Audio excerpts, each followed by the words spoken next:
Ricciardo entre optimisme, détermination et déni chez McLaren.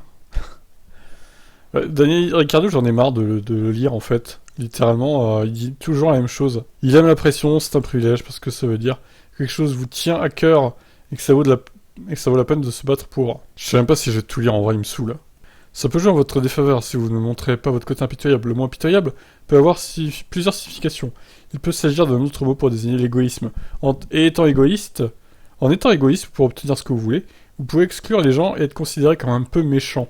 Vous avez besoin de quelque chose de cette nature pour arriver au sommet et de vous battre pour quelque chose comme ça. S'accrochant toujours à sa victoire de Monza l'an dernier, qui lui sert toujours de paravent d'excuses, Ricciardo estime toujours que le podium comme un objectif atteignable en 2022. N'est-il pas un peu dans le déni? Sa victoire de Monza doit-elle servir de cache-misère? Je suis réaliste, il n'y a pas eu de signe fort et clair d'une victoire jusqu'à présent cette année. Mais je pense pas que quelqu'un m'aurait prédit que je gagnerais une course l'année dernière. C'est ce qui en fait une très belle chose. Car ça m'a rappelé que tout est possible, surtout dans ce sport.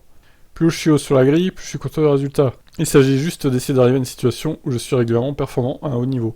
Surtout avec cette voiture. C'est là que je n'ai pas été capable de faire ce que j'attendais de moi. C'est-à-dire me classer dans les 6 premiers chaque week-end et ne pas avoir beaucoup de week-ends sans performance. Donc voilà, on a compris l'idée, hein, Ricardo est toujours dans l'espoir de bien performer, c'est depuis l'année dernière que ça dure. Donc c'est toujours le même cirque en fait. Déjà qu'ils finissent devant Norris, quelques courses, ça pourrait être un signe de progrès.